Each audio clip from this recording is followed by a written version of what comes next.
Al treilea cuplu care a venit în fața domnului primar este format din Ionela și Robert. Robert o aștepta în capătul scărilor și au pornit amândoi în fața domnului primar pentru a-și spune mai întâi jurămintele. A început Robert și a avut niște cuvinte drăguțe și amuzante în același timp.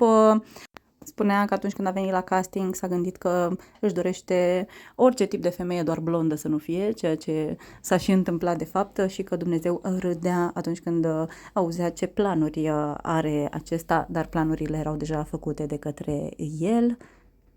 Apoi am auzit și cuvintele pe care Ionela i le-a spus lui Robert, jurămintele ei, și apoi amândoi s-au îndreptat către domnul primar și au spus marele da.